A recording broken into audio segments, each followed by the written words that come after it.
Hi students, this is another video installment of what you are required to do this week in class in my absence.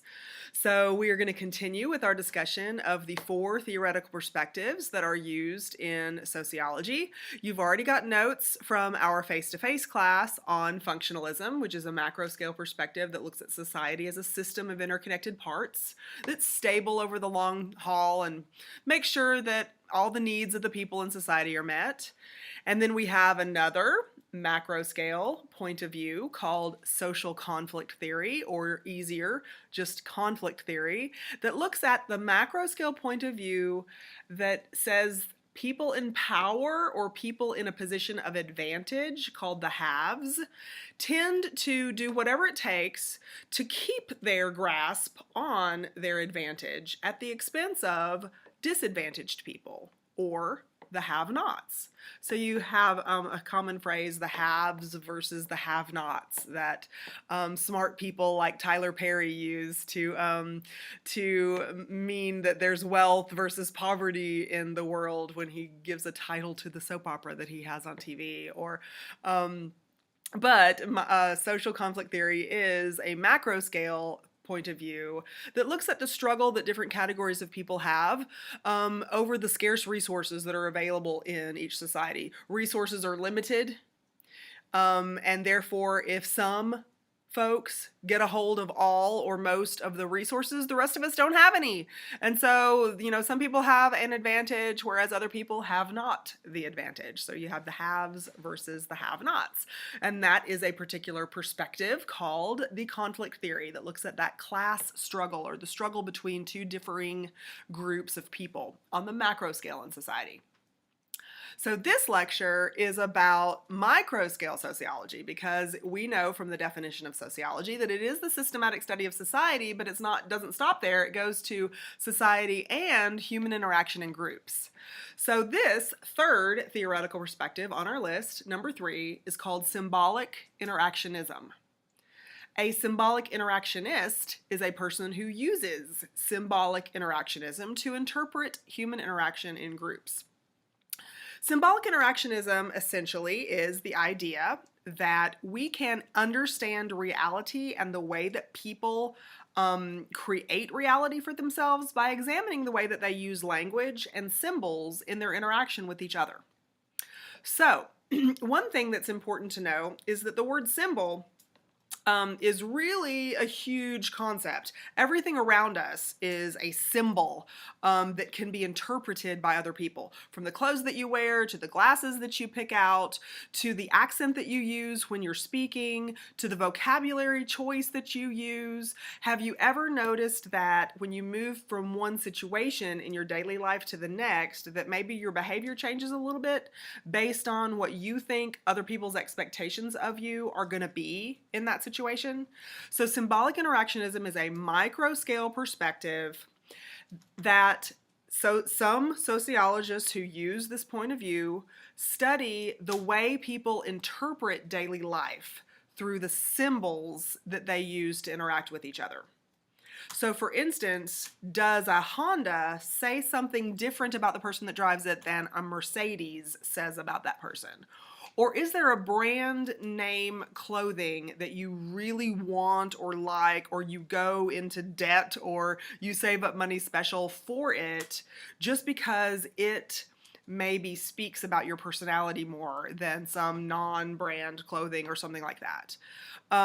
Is there a different way that you speak to your grandma than you speak to your best friend, for instance? Or are there certain songs on the radio or Sirius Satellite, or certain things that you'll watch on Hulu or Netflix that you wouldn't if your dad was in the room, for instance? Or you don't want your 5-year-old little sister to hear it, or something like that, right? So if you are making these decisions about what behavior you're going to exhibit in particular situations in your daily life, then these are the kinds of nuances, these are the kinds of things that a symbolic interactionist, somebody who uses symbolic interactionism, would study and learn and be interested about. So symbolic interactionism is a micro-scale study, so you would be interested in the you and me level, how do we communicate?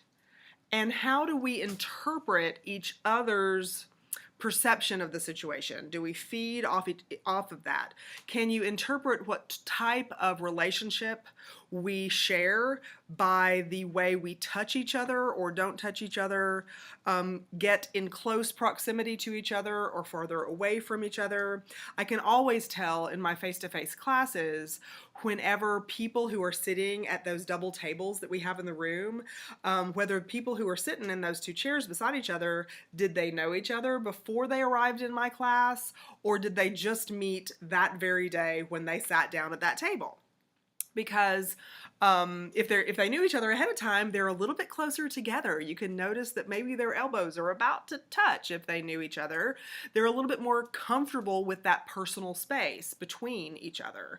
Or if they just met, you can see a great deal more of personal space between, or safe space between where their personal space begins, even in the way that they spread out their papers or their notebooks or their drink or their car keys or their phone or whatever it is that they're putting on the table in front of them.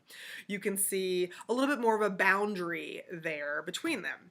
So there are elements of human behavior that you can glean from examining the way that people use space, the symbolic nature of space, the symbolism of words that we say, the symbolism of the way that we dress. There's a very different way that you dress to come to class and see me than you would dress if you were going out with your friends on a Saturday night, for instance, or the next morning in church, for instance, at a job interview or at a swimming pool, or all of these different situations. Whatever the situation is, the way we interpret it will help define what symbols we use to project our personalities. And yes, I used the word personality that maybe some of you used or studied about in a psychology class if you've had that before.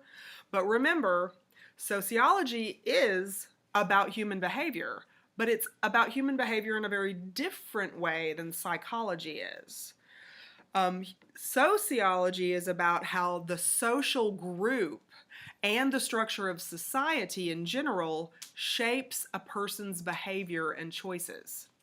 Remember with the sociological imagination that we learned about the very first week in class, that is the ability to see the connections between the macro scale stuff that has to do with social structure and norms and social facts, and the micro scale stuff that has to do with our life experiences and the daily one-on-one human behavior.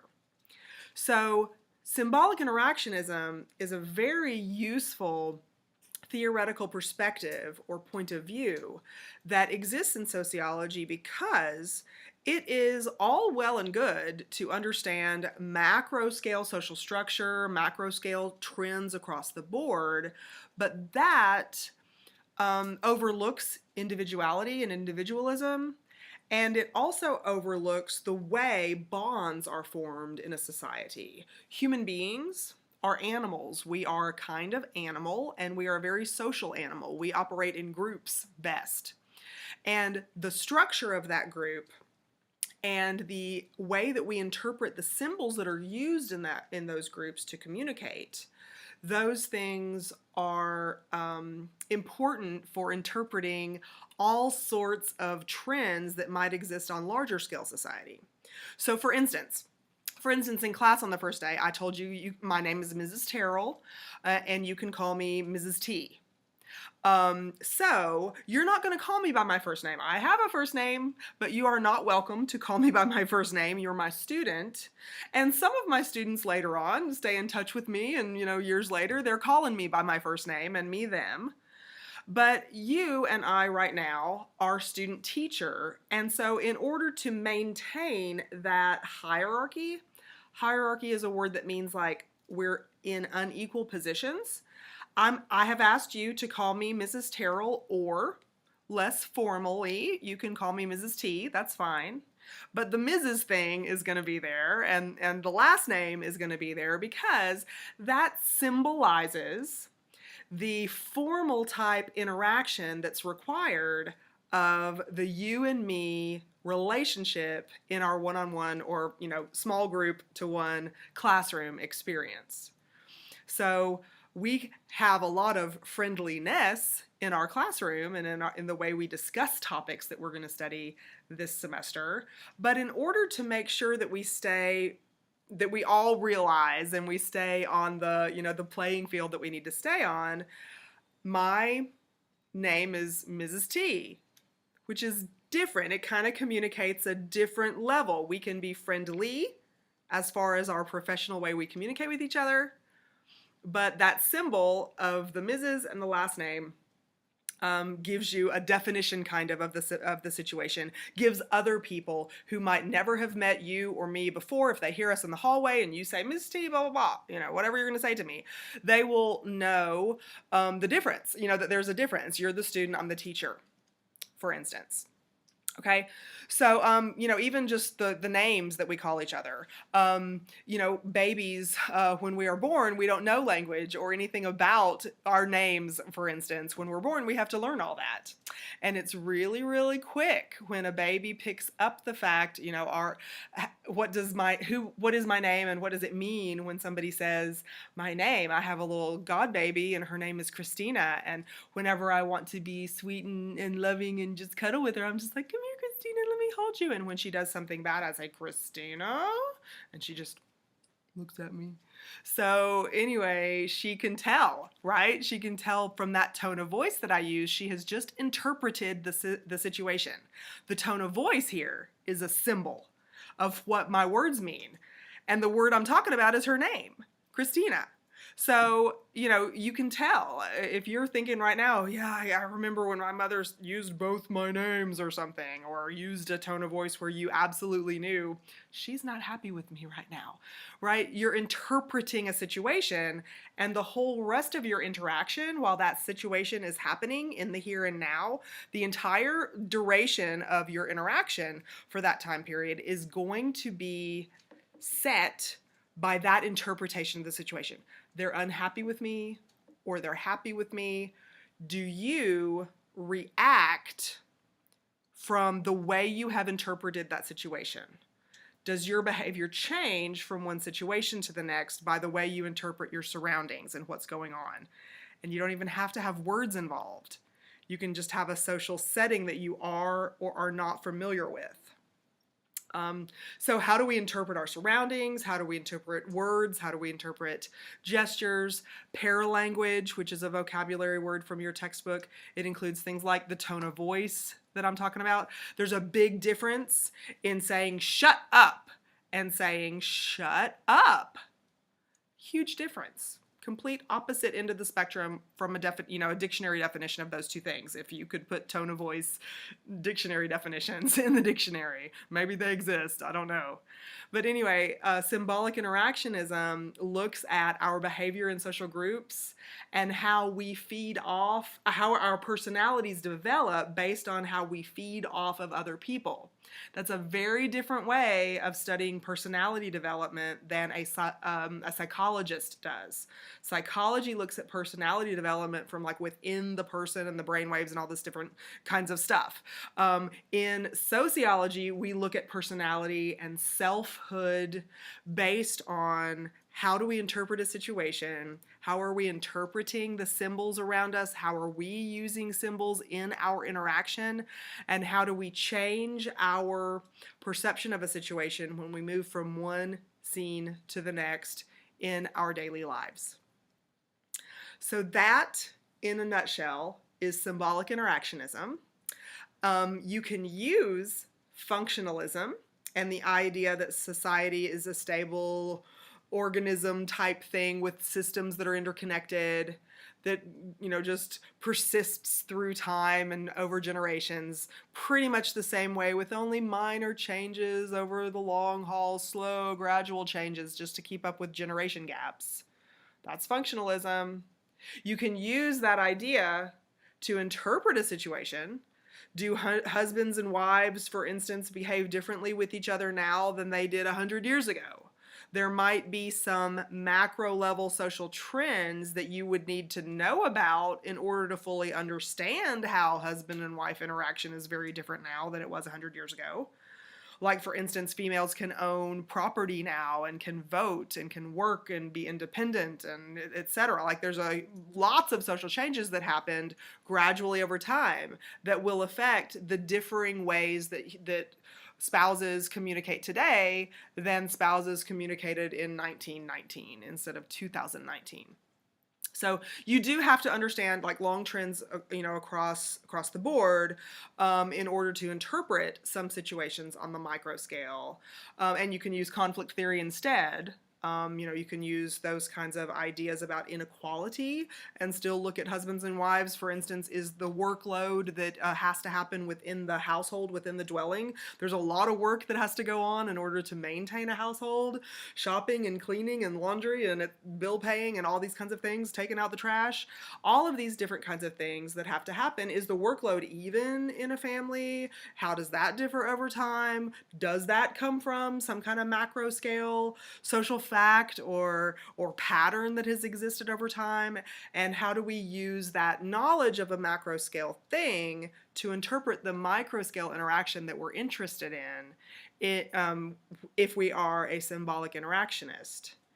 So all of these things overlap, and they're important. I know I have presented functionalism, conflict theory, and now symbolic interactionism. I've presented these things to you separately, but please don't think of them as existing in tiny little boxes, separate from each other on a shelf someplace.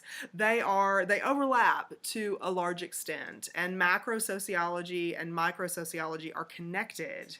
And your job this semester is to investigate that connection, and the information that I'm going to present you as your instructor, you should use that to develop your higher order thinking skills so that you can make those connections between personal experiences, life successes, life failures, or anything in between. Interpret those things based on the macro scale social forces or macro scale social structure, norms, social facts that exist outside of our control. So the public issues to our personal issues, seeing that connection, being able to make informed decisions and informed connections on, based on those two perspectives, macro sociology and micro sociology. So review this video, stop it, make fun of the funny faces that I make when you stop me and it's like, ooh, or something. You can do all that, but take notes on this because this is one of the 3 theoretical perspectives that you must know very well in order to answer several questions on our first exam, which will be in like 2 or 3 weeks from now. Whatever date is on your is on the schedule that's printed on your syllabus. You've got my cell phone number. Please text me if you have any questions. I want to be there for you, even though I'm sorry I have to be gone this week unexpectedly. Please keep up with your notes, because when I do return to class, I will pick up where I left off with these videos, and I will assume that you have learned the points that you need to learn from these videos, because you are a college student, and our personal interaction, according to a symbolic interactionist assumption, is going to be that you have been responsible, and therefore I'm going to treat you like a responsible student. See you soon. Bye.